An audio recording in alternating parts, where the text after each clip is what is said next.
We've been working through a series called I Am, where Jesus has these 7 I Am statements that are kind of weird statements. Like he says, I am the bread of life. He says, I am the gate. I am the good shepherd. He's got all these different things that he says about himself. And growing up, when I first came to the States, I was about 8 years old. And I was getting a handle of the language. And I was starting to learn how to read, but I couldn't understand certain things. When I was reading, there's idioms. If you know anything about idioms, they create color and they're creative expressions, but you don't ever take them literally, right? For example, when I would read, the kid had a chip on his shoulder, right? I thought, okay, what kind of chip are we talking about here? Is it a Dorito or is it a Juanita's? Because it makes a difference. Or is it a chocolate chip? Why is it up there? Or when I would read, it was raining like cats and dogs, and I thought, man, North America has some weird weather patterns up here, versus Central America, right? And so just things didn't make sense. Oh, that's a piece of cake. Where's the piece of cake? Where's it coming from? Where is someone hungry? Did someone have a birthday? What's going on here, right? So some of those things didn't make sense, and so when we're reading through these I am statements. You look at these things, he's not just being colorful with his speech. He's not trying to just be creative. He's saying he's speaking deep theological truths about who he is, his nature, his character. He's not being idiomatic. And he says some things that are profoundly important to who we are as individuals, who we are as humans, right? The human condition left alone to its own vices, we are doomed to ourselves. But he says, I am the answer. That's why he says, I am. I'm him. I have the answer to all your needs. Right? When we look at our own human condition, when we look at our things, man, we struggle with a lot of things, right? I think a lot of times we want to look presentable, and we do, but sometimes we just carry some deep pain and deep hurt, right? Sometimes we carry some things that, man, I don't know if I want to show this to other people because I don't know if they'll even accept me. And we carry these things. I don't even know if I should be here at church because if anyone knew what I did or what I've done, right? We carry a lot of things, a lot of hurt, a lot of trauma. And sometimes we struggle with different things, right? We worry about what's going to happen with money. We worry about we worry if our purpose, what is our purpose? We worry about those things. We worry about our relationships. And there's different relationships that we have. I mean, I don't whether marriage or kids or grandkids or whatever, or immediate family. And Jesus says, will you let me into every area of your life? He says, I am the bread of life. I'll provide for you. I'm the light of the world. I'll bring clarity to you. I'm the gate. I'll give you position because he's wanting to welcome us into his fold, right? He's the good shepherd, he says. Last week we talked about the fact that he is the resurrection and the life.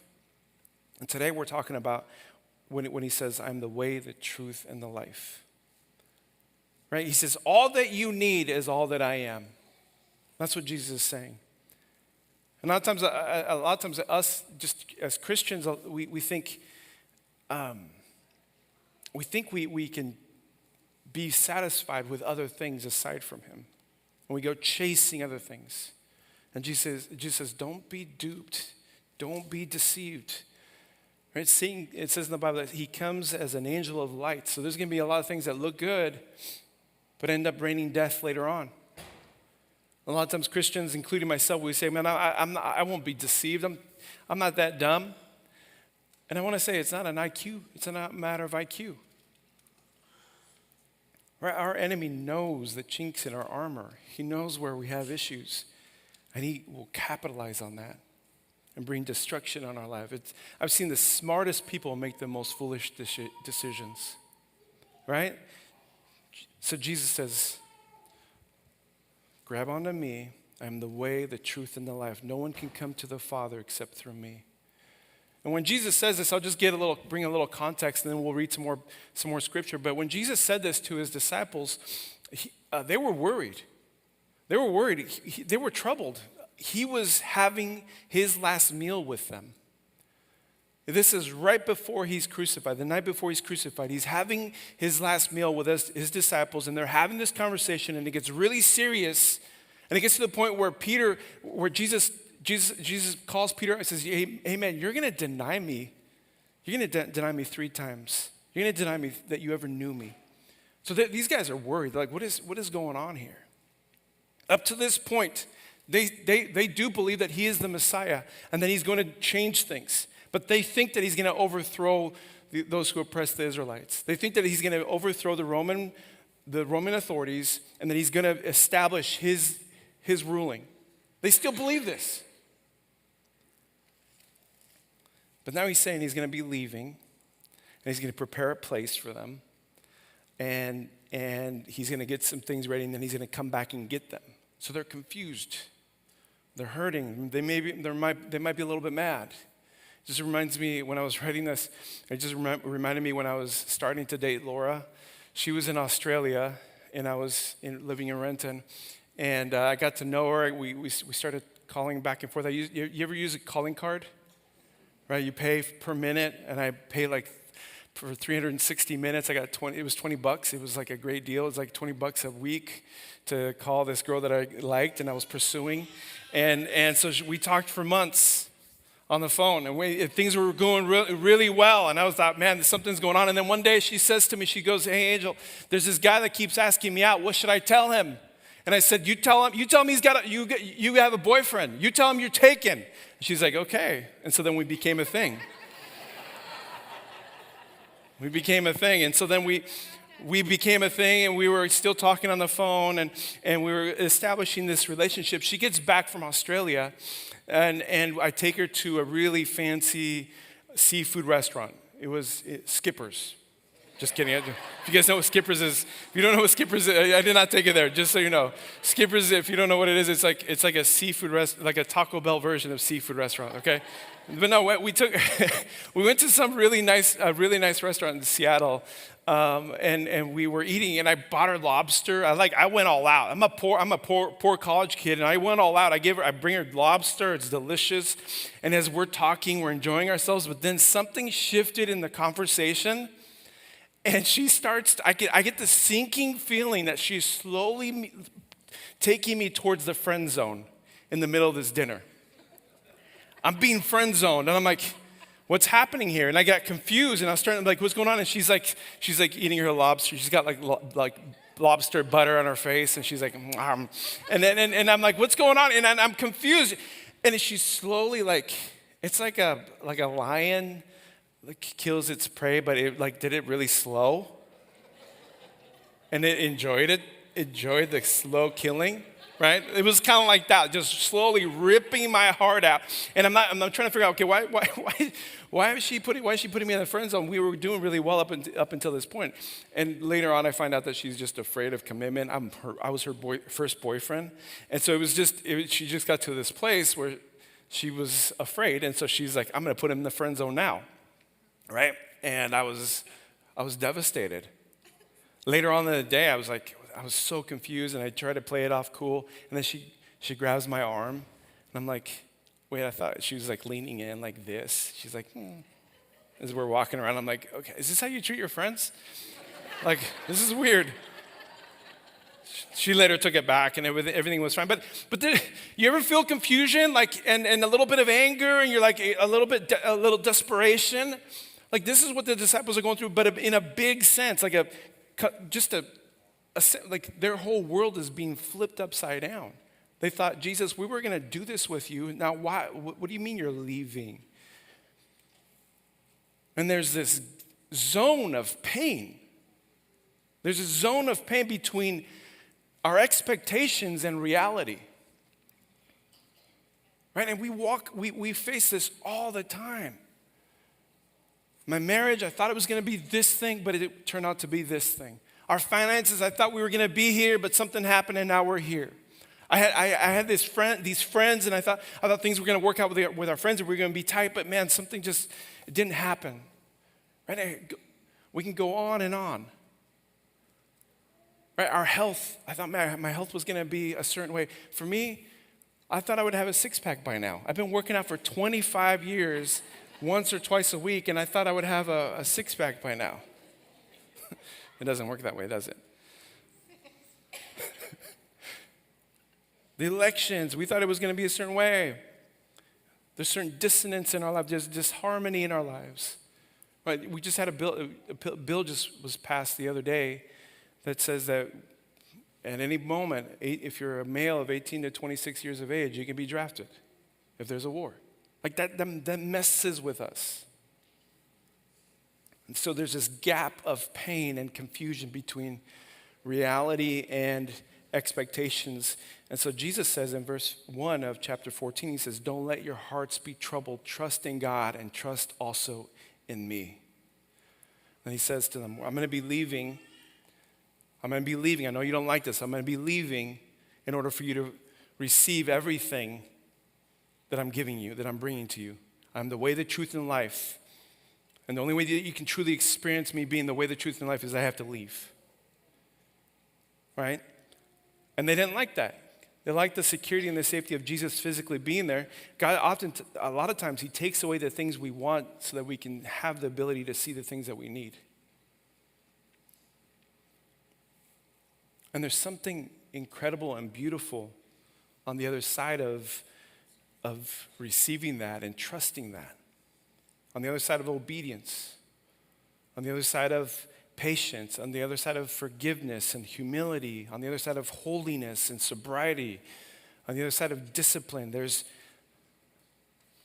so many promises that God wants to offer us. Thomas Kempis, in a devotional that he wrote for people back in the 1400s, it's called The Imitation of Christ. He's using Jesus' words in this, and this is, I'm going to read it to you. I think it's going to be up here on the screen, but he says this, follow me, I am the way, the truth, and the life. Without the way, there is no going. Without the truth, there is no knowing. Without the life, there is no living. I am the way which you must follow, the truth which you must believe, the life for which you must hope. I'm the inviolable way, the infallible truth, the unending life. I am the way that is straight, the supreme truth, the life that is true, the blessed, uncreated life. If you abide in my way, you shall know the truth, and the truth shall make you free, and you shall attain life everlasting. It's beautiful. It says, I am the way. I'm going to talk about those three things, the way, the truth, and the life for a few moments. He says, I am the way. We've talked about this in the recent past, just the exclusivity of Jesus' claims about himself. He wasn't saying that he is a way. He wasn't even saying that he's going to show us a way. He says, I am the way. And I think there might be some people in here or maybe watching online, and you're trying to figure out, do I follow God? Can I really trust Jesus? Do I even believe in God? I want to say this. There is darkness that we experience. There's darkness that you experience, and that's not going to go away by itself. There are things that you're bound by, and you know it and you feel it. They're not going to go away by themselves. Even if the harder you try, they're not going to go away by themselves. And there's things that you've done that you're not happy about.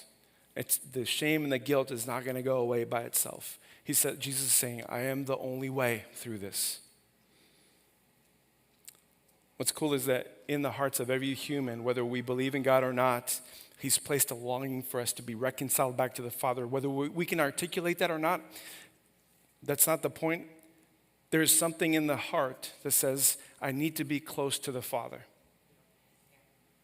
And Jesus is saying, I'm the roadway there. I am him. I am him. And so this declaration isn't, when Jesus said this, I am the way, the truth, and the life, he wasn't just talking to non-believers. He was actually talking to people who were following him. He was talking to a lot of Jewish people when he said these things. So this goes towards the God-believing crowd. He says, I'm the way. I'm the way you practice life. I'm the way that you do life. And as you follow my teachings, imitate me. Right? So there's this comfort and a challenge within that loyalty towards Jesus with our words and our deeds, right? There's this comfort that we can trust that he is God, we are not, but then also there's this challenge. It says we're going to live like Jesus. Earlier, Jason said that we exist to unleash hope in the Tri-Cities and beyond by loving God, loving people, and living like Jesus. But there's a sense of freedom and hope and joy and satisfaction when we walk living like Jesus. And you've heard us talk about this quite often. There's a couple different ways that we start doing that. He mentioned a few of those in the way that we serve, in the way that we give. But as we walk we take these next steps of faith to do some of those things that we've never done before, it changes you, right? God calls us to seek. There's 5 things I'm going to just go through real quick. There's 5 things. Seek it out of like 15. Seek God. Jesus spent time seeking his Father. Jesus prayed. Jesus being the embodiment of God, he himself prayed. How much more do we need that ourselves? Right? Jesus spent time with people. He had community. He had 12 homeboys that he rolled around with, and he connected deeply with these guys, right? So we're not supposed to be by ourselves. When we bust out of here on Sunday morning and we leave, a lot of times I challenge you guys, hey, make some connections. And it's just a little fraction of what Jesus is asking us to do is to connect and to truly know someone and to be known, to be able to wrestle with people, to be able to wrestle with your faith. Right? We got to find some safe people that we can grapple with in regards to God's word and the Bible and just really wrestle with the things that mess with our hearts in regards to the Bible. That draws us closer to God. So this community that is important. One of the things that Jesus did was, a third thing that Jesus did was influence other people. He came and was teaching us about his kingdom. And we're called to teach people about his kingdom. We're called to teach people about Jesus. And now I know that feels intimidating, right? Because sometimes we feel like we don't know enough, or I don't know enough about the Bible. But here's the thing. What do you know about God? How has he transformed your life? Like when we take steps and move forward in that and say, man, I don't know a whole lot, but here's what he's done in my life, that begins to change us. God does something in our lives. As we pour ourselves out, guess what? God's going to be pouring back into us. We serve. Jesus served sacrificially. I'm going to tell you something. Stacking chairs and cleaning bathrooms changed my life. It does. It does something to your heart, right? Giving changes our heart. Jesus gave his life for us, right? So there's all these different things, right? In August, I'm excited. I'm going to challenge whoever wants to do this. I'm going to challenge us to go through this devotional called Starving, 21 Days of Pursuit of Jesus. And we've done it in the past. It's so transformational. And it brings in elements of journaling. It brings in elements of fasting and praying. And it just helps us to draw closer to him. Another thing that some people are excited about is we have Sabbath Sundays coming up. And that's where to some people it doesn't make quite sense just yet. But the goal is that we learn to practice keeping the Sabbath. And some people don't know how to do that. My goal is we cancel church for 3 Sundays, the first Sunday of each month, July, August, and September. And instead of just going and doing whatever we want to do, we're gonna do a couple things, and we'll get you information on that. But the goal is we learn to create a rhythm of keeping the Sabbath, because that's really challenging to do. Where we say, I'm not gonna do any work, and I'm gonna posture my heart towards Jesus, and I'm gonna praise Jesus on this day. It's not easy, but it changes our hearts. It changes our lives. We live like Jesus. So Jesus, he says, I'm the way. He says, I am the truth. Everyone say, Jesus is the truth. So again, just like when he says, I am the way, when he talks about being the truth, he's the embodiment of the truth. It doesn't just teach us the truth. He's not just a good teacher. He is the truth. In John chapter 1, verses 1 through 4, I'm just going to read a couple of verses here to you, but it says this, in the beginning, the Word already existed. The The Word was with God, and the Word was God. He existed in the beginning with God. God created everything through him, and nothing was created except through him. The word there is logos, is knowledge, but he's also talking about Jesus. John is talking about Jesus. And then in verse 14 it says, so the Word became human and made his home among us. So think about this. Jesus was in heaven in all the glory and majesty in the place of power, and he lets all that go and becomes human. He comes to us as this little baby, like that little guy right there. He's just a little innocent little child that needs to be protected and loved. Right? Yeah, just like you, buddy. He looked over and he saw me, that I was talking about him. So again, he's not just a good teacher. He's the embodiment of truth. He's the personification of truth itself. And all of who God is, the character of God, the nature of God is revealed in Jesus. And so when we look at this, we're like, okay, what does this mean for us? How do I apply this to my life? Well, here's the thing. When we take hold of God's truth, there's implications that come with that.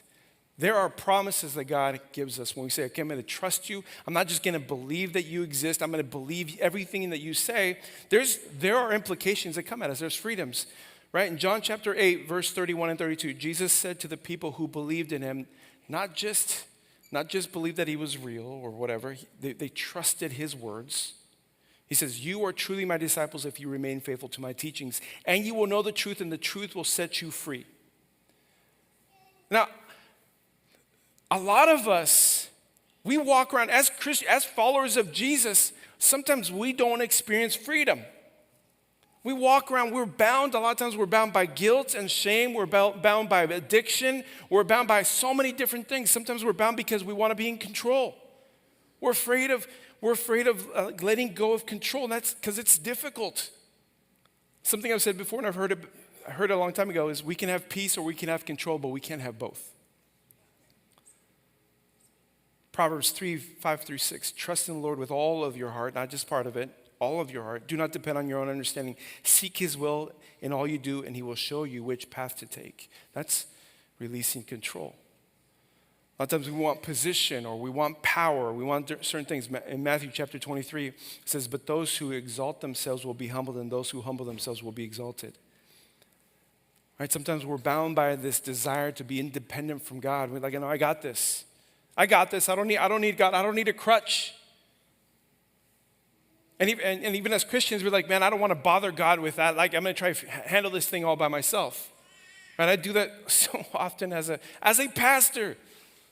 Okay, God tells me what to do. He kind of gives me a direction. I go, okay, God, I got this. Thank you. And I go to try and do it by myself, and I make a mess out of it. John 15. Yes, I am the vine, you are the branches. Jesus is saying this. Those who remain in me and I in them will produce much fruit, for apart from me, you can do nothing. That is a sobering statement. Apart from me, you can do nothing. We're going to talk about this next week, but what Jesus is saying, he says, you're going to do a lot of things in life, but if Jesus is not at the center of it, a lot of what we do does not have any lasting significance. Ouch. So we're bound by all these things. Even as followers of Jesus, we're bound. Some of us are people pleasers. How many of you guys in here are people pleasers? See, you pleased me by raising your hand.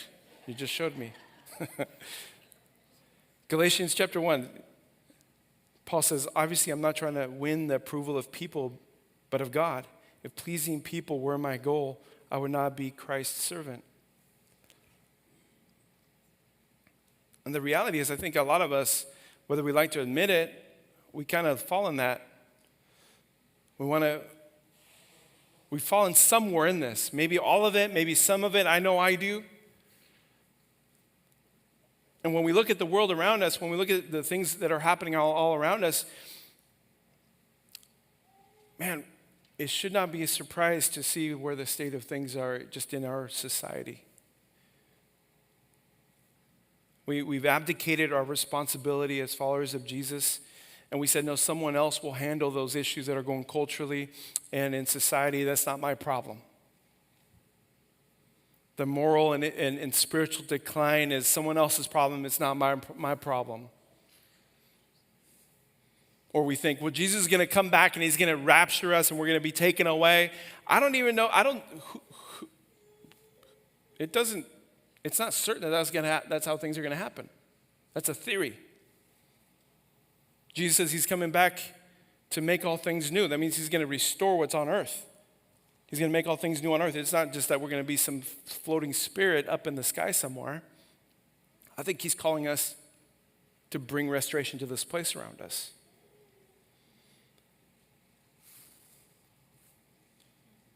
Right, so we ignore things, we sit on sidelines, and we don't live out the truth that God has given us. It starts by accepting the reality of who he is. If we're living in truth, then our posture is always going to bring truth to where there's deception. And I think we've decided to not do that. We bring love to where there's hate. We bring unity where there's division. We bring comfort to where there's suffering. We're called to do that. That's our posture as believers. If we're not making a difference, then we're not living in his truth.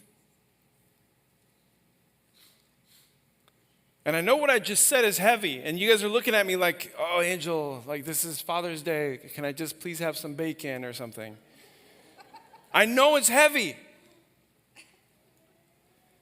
But here's the cool thing. The reason why I'm comfortable saying these things is because what Jesus says next. He says, I am the life. Because a lot of this, as I hear myself saying these things, I could stop right here and be like, okay, let's go charge a hill. Let's go make a difference. But a lot of that will be based on my own ability, my own strength, my own skill, all those things. And I would have to muster this up based on who I am. And Jesus, he's saying, you don't have to worry about that. He says, I am the life. I'm the one that brings that life, that energy that you require to make a difference in this world. Right? He's referring, when Jesus says, I'm the life, he's referring to both a spiritual health and a physical health. He's the one that brings us strength and hope, and he equips us, and he directs us as we charge those hills to make a difference in the world around us. It's not our own strength. It's his life coursing through ours. There's a show that I watched a while back. It's called Ted Lasso. And it's a great show. The language is pretty rough, so I wouldn't necessarily recommend it. But there's a lot. I don't recommend it if you're. Maybe I shouldn't have told you guys. Don't judge me, okay? But there's some leadership lessons in there, and it's kind of a fun show to watch. It's about this coach who was a football coach, college football coach, and then he gets hired to be a soccer coach in England for a professional team. And it doesn't make sense. It's like the pairing is weird, but it's got all these great lessons in there. But there's this guy who's introduced to the team. His name is Danny Rojas.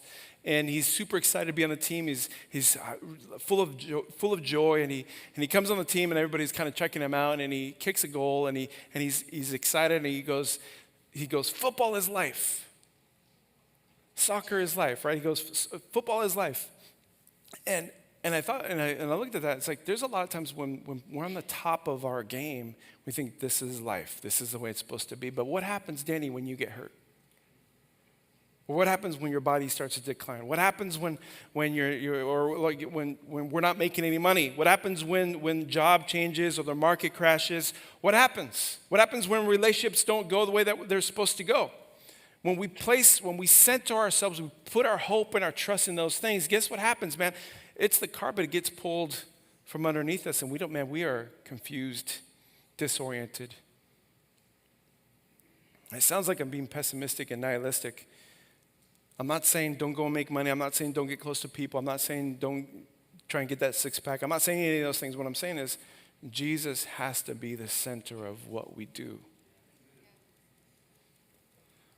And I read a story recently. I'll have the worship team come up.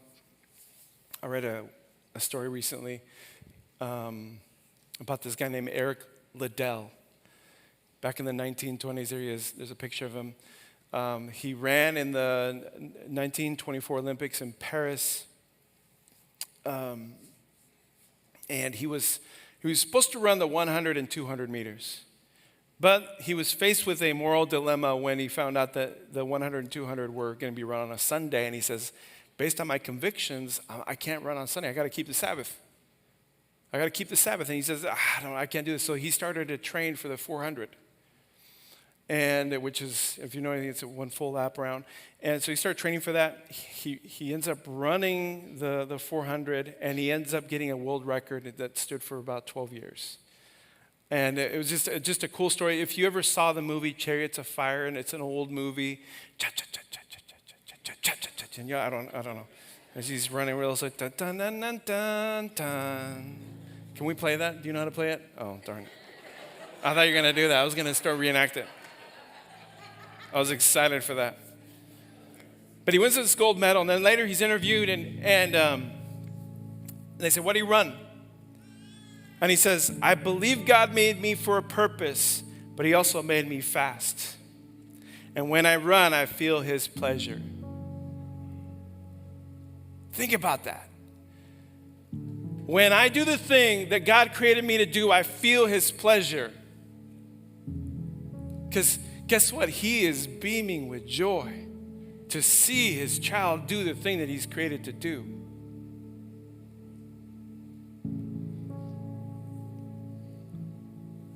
You're made for a purpose. You have special abilities and gifts, and you're probably doing them, and you don't even notice that that they're. A lot of times we don't notice that they're a gift. Other people can't do some of the things that you could do. And it brings God so much pleasure to see his child do the thing that he or she was created to do. And when we recognize that truth, man, something begins to open up in our hearts. When we make our life about Jesus, fully surrendered, we say, Lord, I don't care what happens with my life, fully surrendered to you.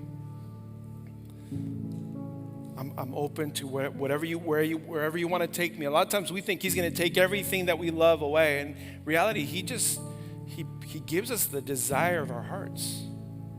Psalm 37 says, take delight in the Lord. Center on the Lord. Focus on the Lord. Let him be your number one. And it says, and he will give you your heart's desires. You'll live for his purpose, for his glory, and you'll have ultimate satisfaction. You want to know that was actually the quote that you saw from Eric Liddell. That was from the movie Chariots of Fire. You want to know what his actual quote was when he was asked that? It was this: I believe God made me for a purpose, for China. And they pulled that out in the movie. But that was his actual quote. But he also made me fast, and when I run, I feel his pleasure. Right after the Olympics, about a year later, he went and he was a missionary in China. God's made you for a purpose. When we say, you are the center of my life, you're in my way, my truth in my life, and we start living out that purpose, whatever it may be, most of it is not in the church. And this guy became a missionary, but most of it's not in the church. There's ultimate satisfaction in your life. I'll close with this last. He says two things. Eric Liddell, he says, I believe in God the Father, Almighty Creator, infinitely holy and loving, who has a plan for the world, a plan for my life, and some daily work for me to do. And he says, I believe the Holy Spirit, who is able to guide my life so that I may know God's will, and I'm prepared to allow him to guide and control my life. And in that, there's ultimate satisfaction as we follow Jesus as the way, the truth, and the life. Amen. Let's go and stand up. In a moment, we're going to receive communion. Isn't that good? I kind of want to go to China now. I want to go do things. We're going to receive communion. If you're at home, grab some crackers and water, bread, whatever you got, juice. But let me pray, and then I want us to think about what we talked about. Father, I understand there's people in here. A lot of times we, including myself, we don't know that you're at work in our lives sometimes. We don't see it. And Lord, we're tempted to believe that you've abandoned us, that we're alone. And a lot of times we feel this unbearable just loss in our lives. But Lord, I just pray that right now, whoever's feeling that even when we cannot see it, we trust that you're right there with us.